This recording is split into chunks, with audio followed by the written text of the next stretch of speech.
پێشکەشکاری بەشی کوردی تەلەڤیزیۆنی پەرتۆ بۆ بینینی بەرنامەکانی ئیمڕۆ لەگەڵمان بن.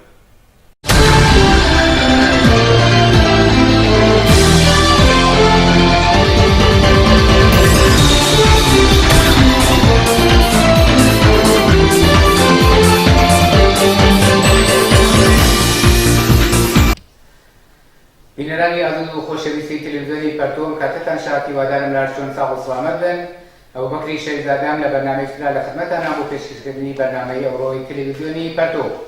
لە بەرنامەوە داوەتمان کردووە لە هاوڕێ ساڵەی سەرداری دەبیری کۆمیتەی کوردستانی حیزب حکمەتیست و توێژ دەکەین سەبارەت بە ئیتفاقێکە یەک دوو ڕۆژی ڕابردوو لە بینی یەکێتی نیشتیمانی و گۆڕانە کە دانیشتنێکیان بوو وە لەسەر چەند خاڵ بە تەوافۆ گەیشتوون یا سەنەدیان ئیمزا کردووە. ساڵی سەرداری لەدەنگی منە بیستی لە طریقی تەلیفۆن و بەخێوی بۆ ستودیۆی تەلەڤیزیۆنی پەرتۆ. منیش سڵاو هەیە بۆ ئێوە و بۆ بینەرانی تەلەڤیزیۆنی پەرتۆ. زۆر سپاس لەوەی کە داوەتەکەمانە قبوڵ کرد. هەروە کورتی شارەم پێکرد کە لەم یەک دوو ڕۆژی ڕابردووە لە بینی یەکێتی نیشتیمانی و گۆڕانە وەکو دوو هێزی کوردستانی عێراق وە دانیشتنێکیان بوو لەسەر مەجموعەیە خاڵ بە تەوافق گەیشتون. حەزەکەم لە زمانی تۆ جزئیاتی ئەم مەسەلە بزانم چییە و نەزەری تۆ لەم بابەتەوە چییە؟ بەڵێ ئەو سەنەدەی کە دوێنێ ئیمزا کراوە بە حوزوری نەوشیروان مستەفا ڕێبەری بزوردنەوەی گۆڕان و هەروەها کۆسرەت عەلی ڕەسوول کە جێگەری یەکەمی سکرتەری یەکێتی نیشتیمانیە ئیمزا کراوە لە داماشان شوێنی حەوانەوەی جاپاوەڵانی ڕئیس جمهوری پێشووی عێراق و هەروەها سکرتەری یەکێتی نیشتیمانیە لەوێ بووە. ئەم تەوافقە وا کرایە هاوپەیمانیە کە دوێنێ ئیمزا کراوە بەرحاڵ لە میدیاکان و وەسانەعات دەنیاوە زۆر کەس لەسەری قساکەن. ئێتفاقێکی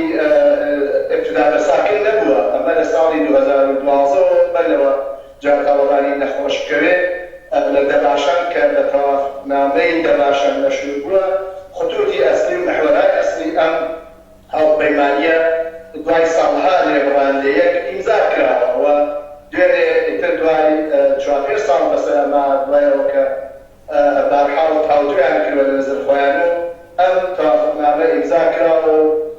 هەرحاڵ دوایش بەرەسمێکیان بۆ گرت و سوپڕانیان کرد و ئەو چوارچێوایە مەجموعەی خاڵگر ئەم تەوافقنامەیە ئەم هاوپەیمانیە ئستراتیژیکە ئەگرێتە بەر کە لەسەر شێوەی حکوومەت شێوەی ئیدارە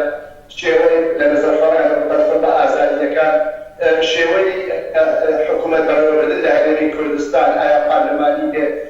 داسەوەی ئەمینە ئەو شتانەوە ئێستا جێگەی مناقشەیە لە ناو ئەحزابە و دەنگی داوەخن ناو خەڵکی کوردستانی عێراقا لەسەر زۆر لەمانە بەرحاڵ تەوافقیان کردووە هەرچەند تەوافقەکە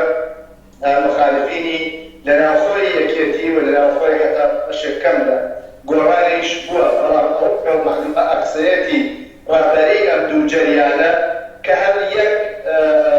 سەرچاوە بوون و هەموویان زەمانێک یەکێتی نیشتیمانی بوون دوای ساڵان لێبڕاندەیەک دابڕاندەیەک بە حاکەم کردوەسۆ ئەمە ئیمزا کراوە ویسە هەر شتەقای ئیجای لە داهاتوە بزانین چۆن بێت. بەڵێ هەورە ساڵانەوە خۆت ئیشارە پێکردم دانیشتنە بەسەر تەوافقە یا بە نقطەی اشتراکێک گەیشتون کە شێوەی حکومڕانی و نازان ڕعایەتی دێموکراسی و حقوقی ئینسان و ئەمانە باسەکانیان بۆ زاهرن لەسەر ئەمانە بە تەوافق گەیشتون. ئایا لە 20 چەند ساڵی ڕابردووە ئەمانە کە حاکم بوون چ ویژگیێکی تایبەتی هەیە کە ئەمانە بەمە گەیشتون کە بێ ئەم شتانە ڕعایەتکەن؟ ئایا ئەمە بۆ کوێ گەڕێتەوە؟ ئەوەی چییە مەسەلە لەم شەراتە دوای 20 چەند ساڵ خەریکن بازار لەم شتاناکەن کە 20 چەند ساڵە نەقزیان کردو و ڕعایەتیان نەکردووە؟ بەڵێ بەرحاڵ لە نەزەر خۆیانەوە چارەجوویەکەن بۆ ئەم قەیرانانە یا بوحرانانە کە سەراسەر کوردستان بەتەقیق داگیرووە بە تایبەت کوردستانیشی داگیرووە دار بەسەر کردو نەماوە لەو جاها وەڵا شتێک ئیدعای ئەمە نییە ئیدعای خۆیان هەر باسیشەکەن و ئەوان پێیان وایە کە بەم تاریەکان لەم تاریەکەوە کە دوو حزب دوو جایەک بگرنەوە ئەتوانن جوابووی سفرەی لەم مەسائلە بن کە لە تەوافقنامەکانە خۆیان ئەمە یەکەم جار نییە ئەمانە تەوافقەکەن یا هاوپەیمانیەکەن لە سەرحی ئەحزابە ئەم تەوافق و پەیمان ئستراتیژیک بەستن و ئەوانە بووە. ئەم ئێستش پەیمانی ئستراتیژیکی بینی پارتی دموکراتی کوردستان و یەکێتی نیشتمانی وەکو دوو هێزی سەرەکی لە کوردستانی عێراقا بەردەوامە لەخۆ نەبووە بەڵام دیمان نەتەنیا نەیتوانیوە مشکڵاتێک حەلکا بەڵکو ڕۆژ لە دوای ڕۆژ مشکڵات خەڵک زۆرتر بووە ئەوە کە دوو حیزب یا دوو جریان یەک بگرن و یەک چاوە بن و ئەوانە هیچ بیرادێکی نییە شاید لە نەزەر فرەکەسۆ مثبت بێ لە جەنبەکەیەکەوە بەڵام ئەوە وان مهمە من پێم وانییە ئەم یەکگرتنەوە یا ئەم هاوپەیمانیە ئەتوانێت مەسائل و مشکڵاتێکی وا ئێستا گریبانی خەڵکی کوردستانی عێراقی گرووە لە بێحقوقیەوە لە شەڕێک واقعیان تەحمەڵ کراوە لە نەوەی حکوومەت لە فەسادی ئیدارەیەوە سەرتاپای حکوومەتی هەرێمی داگرتووە لەوە کە حتا پارلەمانەکەیان بە ئیسلاح فەلەج بووە حکوومەتەکەیان ئەوە چەند ماوە وەکو هەیەتی دەوڵەت هێشتا نەیانتوانێت کۆبوونەوە بکەن و کارێک بۆ خەڵک بکەن من پێم وانییە بتوانێت ڕێگە لە جێگەیەک بگرێنێەوە مشکڵاتی خەڵک حەل بکات شاید ئەمە بە دەرەجاتێکیش مشکلات خەڵک زۆرترەکان لەبەرەوە بە نظر من بەعەکسەڵعەمەلی حزبێکی تر کە ئەکسەریەتی هێناوە لە کوردستانی عێراق ئەوەش پارتی دموکراتی کوردستانە پێی وا بێ ئەمە لە تەقابڵ وایە وڵات ئەم خەڵکە و حتا بین ئەحزاب زیاتر بکات مشکلاتێک وا لە دەی ئۆکتۆبری پارەکە 2015 باوەکە سەرۆکی پارلەمانی کوردستانی عێراقیان هێشت بگەڕێتەوە بۆ هەولێر بۆ وەزیرەکانی گۆڵانیان لە هەولێر دەرکرد ئەمە بە نەزەر من شاید زیاتر تحقیقی لەو احتمالاتەوە من فکرێکەوەسە کە زیاتر ئەم مشکلاتە ئیزافەتر بێت و اختلافێک زیاتر ئەکرێتە بینیان بە تایبەت کە پارتی دموکراتی کوردستان پێم وایە ئەم هاوپەیمانی یەکێتی نیشتمانی گۆڕانەی پێخۆش نییە پێی وایە لە تەقابڵ ئەوایە بۆ لەگرانی بە نظر من بەجێ لە کەسانێک بیان بێ لە داهاتووە بۆ حەلی مشکلاتێک و ئەلحەن گریبانی خەڵکی گرووە و فاصلەی بین ئەحزاب و ئەوە کە پارلەمان توێتۆ سەردەور و ئەوە کە دەوڵەت بە حەقاو حکوومەتی هەرێم بتوانێت بەشێک لە مشکلات خەڵک حەلکاوە و بێنوچەی مناسباتیان لەگەڵ بەغا ئەمانە فکر ناکەم بتوان مشکلاتی خەڵک حەل بکەن ئەلا خۆ یەکگرتنەوە عەلە العموم هیچ ئیرادێکی نییە بەڵام ناوەلازەوە بە حەلی مشکلاتی خەڵک و مەسایلی اقتصادی و مەسایلی خەڵکی بێکار و فەقیر و وەژار و دەستەری و جامعان من فکر ناکەم و هەروە کە عەرشمکردن لەبەر ئەوە کە مناسباتی ئەحزاب نزیکتر و کارەیەک و شەڕ و قاتۆلەیەک و حتا ئەم دوو ئیدارەیە بە نەزەر من شاید یەکی لە مشکلاتێکە ئیجادیەکە ئەمە ئەم دوو ئیدارەیە بەنەوعی منتەقەی سەوز و منتەقەی زەرد منتەقەی سەوز منتەقەی هەوایەکی و گۆڕانی تایە منتەقەی زەرد منتەقەیەکەوە تەقریب یا لە عەمەڵا ئەم دوو منتەقە جیاکە نەسەوی منتەقەیەکیا بەدەست پارتیە منتەقەیەکیا بەدەست یەکێتی و گۆڕانە ئەم تەواف و هاوپەیمانیە شاید ئەمیشە تەشدید دەکاتەوە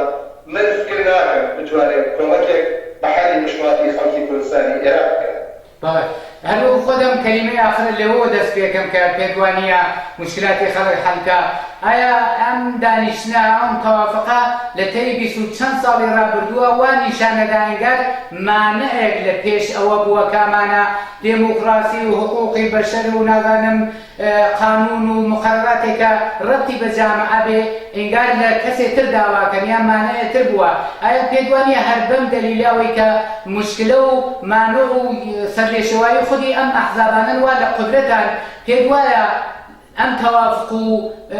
بە یەکگەیشتنە قازانج و مەنفەعەتێکی کرێکاران و زەحمەتکێشانی و کۆمەڵگایەتیە بێ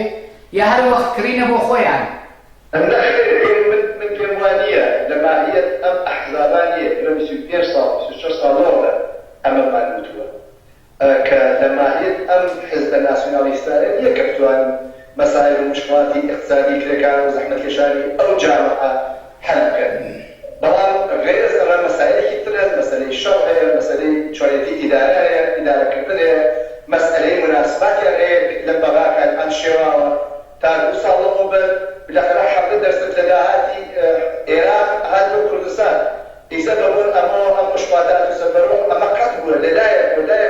بۆ ئەمە یەکەم هاوپەیمانی نییە کە ئەم دوانەیەکەن لە یەک و پێش بیتن بە قەوتۆ مانەعێک وا ئەگەر تا ئیسە بۆی کە حەل بێت هەر ئەم دوو حزبە لەگەڵ پارتی دموکراتی کوردستان لەگەڵ یەکگرتو لەگەڵ کۆمەڵی ئیسلامی ئەو پێشنەستە بوون وا دەوڵەتیان پشتگیرا بۆ ئێستا وان لپارلمانە فراکسیۆن خۆیان بوو و فراکسیۆنیان بوو فراکسیۆن کوردەکان لە مەجلیسی عێراقا بوو خود مەجلیسی کوردستانی عێراق مۆستی ئەمانە بەڕێوەوە چوو سەروەت و سامانێکی یەکجار زۆر لەم کوردستانە کەڵەکە بوو نەوت ئەفرۆشرێ ئیسیش ئەفرۆشێ گومرکاتی نازانە منتەقەی ئەوەی زاخۆ یا منتەقەی قەسر شیرین پەروێزخان حاجی عەمەران باشماغ برایم خەلیل بەڵێ هەموو ئەمانە داهاتی یەکجار زۆر بەڵام ئەمانە هیچ کاریان نەکرد بۆ بنەڕەتی اقتصادی ئەو جامعە سەر و سامان پێ بدەن بۆ جامعەکان وایەکەن وەکو جامعەکی مەسەرفران دەبێت وەختی قیمەتی نەوت شکا و وەختی ئەو هەموو دزیە کردیان و وەختێکە 70% بودجەی عێراق ئیتر نەیەدا بۆ کوردستان معلومە نەوتیش بەنێوە قیمەتگەیشت معلومە ناتوانن جواب بوون هەزاران کەسیان بەناحەق هاوڵ دایان مەرزان قەوماڵی و عەشیرەتبازی لەسەر حیزب و چوو لە ڕاوەندە حیزبە خەڵکی زۆریان کرد بە بووچەخوار و بە کاربەد و حقوقبرگیر بەوابزە ناتوانن جوابی بدەن و بۆیە ئەم قەیران و بوحرانانە ڕۆژ لە دوای ڕۆژ زیاتر بووە و من پێم وانییە ئەم نەوعە لە پەیمان بەستن و ئەم نەوعە ئەتوانێت مشکلاتێکی ئەساسی و بنەڕەتی و اقتصادی خەڵکی بێکار و زەحمەتکێشی کوردستان حەتا هەر دۆیە لە ساڵی ڕابردووە هەزاران هەزاریان ڕویان کردە خارج و بەداخەوە سەدانیان لێ لە ئاوەکانی بینی یونان و تورکیا تیا چوو گەمانیان و خانەوادە بووە 7-8 کەسی لەدەستداوە ئەگەر ئەمانە لیاقەتیان وایە ئەگەر بەرنامەیان وایە ئەگەر باقەت بۆ خەڵکی هەرجار و فەقیر و کێکار و زەحمەتکێش و ئەکسەرێتی ئەو خەڵکەوان لەو جامعە ساکنن لە فکرەوانە وایە خەڵکی کوردستانی عێراق چ مەجبور بخواردن لەو ئاوەڵاگرە و ئاواتیاش داکاون پێم وایە ناتوانن لەبار ماهیەتەوە ناتوانن و نایانەوێت جواب بدەن بە مەسایل و مشکلاتی خەڵک ئەمە بەنظر من هەر چوارچێوەی بلوکبەندیگەرێکترە لە مەنتەقە ئەکرێت لە وەختێکە تەوزیحاتی زیاتری لەسەر بدەن. بەڵێ زۆر سپاس حەقەتەن سوالێک تر بکەمەویش هەرچەند پارتیش یا حیزبی دموکراتی کوردستانی عێراق کارنامەیەکی ڕۆشنتر و ئینسانیتری لەم دوو حیزبەی تر وەکو یەکێتی و گۆڕان ڕۆشنتری نییە پێت وانییە ئەم ئێقدامەی گۆڕان و یەکێتی نیشتمانی ئەم نزیکبوونەوە و یەکگرتنە لەسەر ئەم خاڵانە شتەیە بێت کە دژی پارتی بەنەزر بەڕایتەوە؟ من نازانم هەرحاڵ لە ناو مناسبات ئەحزابە هەمیشە ئەمە تەلاقی نەکرێواتەوە یەکێتی هەرچەند ڕاهبەران ئەم دوو حیزبەیەش ئەمەدا تەقابوڵ هیچ کەسانیە و ئەمە بۆ ئەوەیە کە ئیتفاقەن بێ بە پایە و ئەساسی ئەحزاب و جارەتی تری بانفوز و دەخالەتگەر لە کوردستانی عێراق بێت بەڵام فێر دەتەوێت لە دنیای واقعا بە بزەن پارتی بە هینی خۆی عەلەیهی خۆی تەلەقیەکە قەرارە ئیمڕۆ مەکتەبی سیاسی پارتی کۆبێتەوە و مەوزەعی خۆیان لەم چوارچێوە ڕابگەێن من لە قسەڵاسی بەعزێ لە کادرەکانی پارتی یا ئەعزای پارلەمانی پارتی لە دوێنێەوە یا لە پێلەوە کە مەسەلە تەرح بووە باسی لێەکەن ئەویش وا باسیەکەن کە ئەمە لە تەقابل لەگەڵ پارتیایە بەتایبەت کە مناسباتی یەکێتی و گۆڕان ببەخشن مناسباتی پارتی و گۆڕان زۆر زۆر دوور بوون لە یەک زۆر ناخۆش بووە و تەنگژی لە بەینا بووە و بەتایبەت ئەمە بەرخلاف شتێک وا پارتی ئێوەیە لەم تەوافقنامایە لەم بەیانەی تەفاهمە باس لەوەکەن کە ئیسا لە شێوەی حکوومەتە کوردستانی عێراقا لە فەرەقی پارلەمانەوە بێت و پارلەمان سەرۆکی هەرێمی کوردستان هەڵبژێرێت کە ئەمە 100% لە تەقابڵا لەگەڵ ئەوەی وا پارتی داوایەکە ئەوەیەکی لە مشکلات و گیرروگرفتەکان لە جامعەی کوردستانە لەسەر مەسئەلە بووە کە ئەمان باسەواکەن کە مەسعود بەرزانی تەواو بووە مطابق قانون مدەی سەرۆکایەتەکەی وەلێ ئەمان پیان وایە کە ماکان سەرۆکە لەم پەیمان نامە یەکی لە خاڵەکانی ئەوەیە کە سەرۆکی هەرێمی کوردستان لەلایەن پارلەمان هەڵبژێرێ و هەموو ئەرکەکانی سەرۆکی هەرێم ئەگرێتە تەحویڵی سەرۆکی حکوومەتی هەرێمی کوردستان کە ئەوە قەتعەن پارتی پێخۆش نابێت وأبيت شعراني بين كأوان أحسن غليان شيء من ده حاكم ويا بارتي ناخوشایندی نشانه دا قبولی نیه و نگرانی اول لیکشه بعد رجوع ام وضعات سبرو ام دو اداره جردسی منطقه فرد دموکراتی کردستان منطقه یکی گوران که کتم استیرانی بنو حمد جو استانه وان ثاني اولير و استاني دهو اما زورتر دمار حتى اداري جدانا لحكي بارو دور كونو ليك ام نگرانی هست ومن فيما يبعث كثيرا جنبين كم توجهه. بله. هذا صار هذا كم لا خدي أم بحث تولي فاصلة بقريب توجب دخالة وحضور الجمهورية الإسلامية كلا لما انتقكا نقشوا بوابة دخالة الجمهورية الإسلامية لم رابطة بوابة محتملة آية دوري بوا آية بخبر لما سلم ويا برايتو دخالتي كده بوا. من بوابة الجمهورية الإسلامية همو كاركاني هم إيران وهم كردستاني عراق دخلتك فريد سياسة مداران فريد فعالين وشاوديرين سياسية كان لكردستاني عراق باز لوراكم كأما جمهوري إسلامي نقشي أصليت يا أبو كأمدو هيزي وصال عليك برادو أو برادر ليك نسرادو لسر أستاندان جدام كاميان بدبان لبونيانا أو هم الشعور كيشانا وإذا شون كلام وقتها فوري هكذا بايم توافقنا أن توافقنا ممكن بشكي على العموم لما انتقكا تحت تأثير بلوك بندية كواهز لنظر زور كسو يكيدين اجتماعي بقران لبلوك بندية كواهز منطقة لقاو جمهوري إسلامية عقارك ونشر لقل داعش وهاتني هشتي الشعبي أمانة وهابوا هل أو روجوا أم توافقا كلا يعني روجه بلغ إمزاد محمودي علوي وزير إطلاعات الجمهورية الإسلامية لسليمانية وهم بازلوا كان حضوري ودخالتي ونقشي وكان أم توافقنا من إمزاد وأوان لتقابل بارتيان يعني الجمهورية الإسلامية روجه باي أوش قدم محمودي علوي وزير إطلاعات شو مسعود بارزاني دي بهرحال اشتعال الله كأما پارتی دموکراتی کردستان لزوان چی برزانیو بازدروا کن که مخالفتی کنو که جمهوری اسلامی بچه حقی دخالت کن کردستانی عراق چون خب پارتی دموکراتی کردستان لم بني منطقه او ترکیه و عربستان امریکا طبعا وقد حسكي ايران وسوريا وروسيا وحزب الله فانشاءنا بلوكا من في الموايا حتما جمهوري اسلامي كان نقشيبوا هل بويا كواري سفير كان ولا هوليرا سفير واتاني الدنيا الرسول قريان هي دعوة بون فقط سفير جمهوري اسلامي لم مراسمي دوينيا كأم توافقنا على إمزاء كلا وجشني بوكيلا وشكتي كلمة النبي كسكيتر وأما دار وشاهد بنا وسا كجمهوري اسلامي نقشي ولا نزيد كردوي أبدو هزابا عشان عندش كردن بشك لأنداماني مكتبي سياسي أواني يكيتيش دقوان مخالف من دقلبات كان زي دايتشي. بله. هذا سال بمعنى آخرين كرسيان هر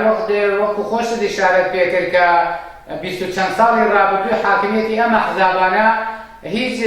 لبرجوند و قازانجی کرکاران و زحمتکشانی و کۆمەڵگا نەبوو ڕۆژ بە ڕۆژ وەزەکان بەرەو خراپتر بردووە. ئەگەر ئەمانە کە ئەم تەوافقەش قەتعەن لەم ڕاستە نییە. بەڕای تۆ ئایا خەڵکی کوردستان بەتایبەت خەڵکی فەقیر و هەژار واقعانەکرێت دڵ بەم مەسەلە و تەوافقانە خۆشکەن یا ئەگەر نا چه ئەرک و وەزایفێکەوێتە سەرشانی ئەم خەڵکە بێبەش و مەحروم و لێقەوماوە کە لەژێر حاکمیەتی مەحزابانەدان. زي شيء بقول جامعك ألترناتيفي مقتدر حزبي كومونيستي مقتدر بدأ سوار ونفوسنا بيخو تاو وقتنا بيخو هذا الشيء مشهور بحزبنا كما يمكن بيشو نظام توجدان كربي الشقاوكان شاي سليماني خلق يزور رجال وشاي أنا كربي أنوار أما بقية كم جانبية شاي كانوا توهم يعني سؤال مش بيش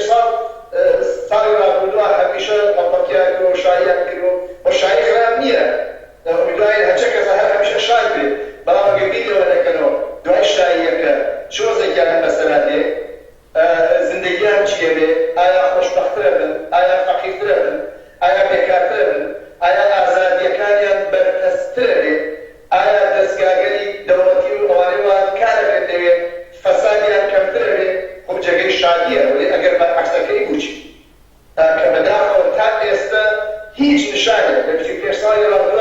نیشتانی داوە کە ئەم نەوع لە یەکبوون و لە یەکتازان پێکەوە بوون و لە یەکجیابوونەوە بە قازانجی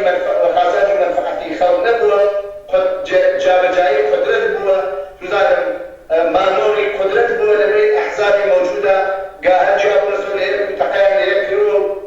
شەڕێک عەلەیە کردووە، گاهەریش نزیک بوونە زۆر مەنافعەتی پایەکریان بووە. ئەبێ چاوەڕێکێک من پێم وایە خەڵک ئەبێ ورياتر تماشای قەزیەکە ئەشێ ورتر بن ئەوە کە پیاوە نەبێ ئەگەر چۆی سێرێکی و گۆڕان کاژوا وایە سێرێکیان گیرۆی ئەوان بێکاریان کەمتر ئیتر ئازادیەکانیان بەرفەستتر نابێت، ئیتر پەڕیان لێ دوورەکەوێتەوە، ئیتر دەستگاگەر فەساد دزەکان و ئەوانەوە سرۆت و سامانەوە خەڵکیان چەپاون کردووە، ئیتر ڕێکخراخە ناکەوێ و دریا بەرەو خێر و خۆشیێکی. من پێم وایە لەجێی ئەوە ئەبێ حتمەن بیر بکەنەوە دوای 25 ساڵ دوای ئەو هەموو تەجربە دوای ئەو هەموو مەشەقەت و مەسیرەتە بەسەریان هاتووە، من پێم وایە یەکجارە بیر بکەنەوە بزانن زندگیان لەوە گوێ دەچێت چکار لێ بکەن و نەقشی جەیهەتی چەپ کۆمونیستەکان میدیای پێشکەوتن و خەڵک و ڕاهبەرانی جنبشە کە لەم ماوەوە حەد ئەکرازیان کردووە، معەلمەکان کارمەندەکان هاتوونە سەخیانە حتا پۆلیس یاکرازیانکردوەشە یاکرازاتانەی یەکگرتوو و فشار بێنن بۆ کەسانەوە لە دەسەڵاتان لەبەزیان کۆزکە فرام نەبێ و خۆیان دەخاڵەتکەن و خۆیان سعیکەن بە کۆبوونەوە و بە متحدبوون و متشەکلبوون و تەشکیلی نەهادگەر مەدەنی و تەشەکلگەری سنفی خۆیان بتوانن نەقش و دەخاڵەتیان بێ لە داهاتوو سەرنوشتی خۆیان. بەڵێ زۆر سپاس هاوڕێ ساڵە، من پرسیارێکم نەماوە کە خۆت پێت وایە نوکتەیە تەوزیحی زیاتر ملاحەزاتێکت ببێ ئەتوانی لە دەقەیەکە فەرمووی، ئەگەر پرسیارێکم نییە و ماڵاوەیەکە بێت. زۆر سپاس دەکەمدا فقط دەبێت چاوەڕێکی زای بەرەوکوێ هەرچەند مەسیرەکەی معلومە میدواری بە نەوعی خەڵکی کرێکار و زەحمەتکێش تەواو. زۆر سپاس بۆ بەشداری لە بەرنامەی ڕۆی تەلەڤیزیۆنی پەرتۆ. منیش سپاس دەکەم.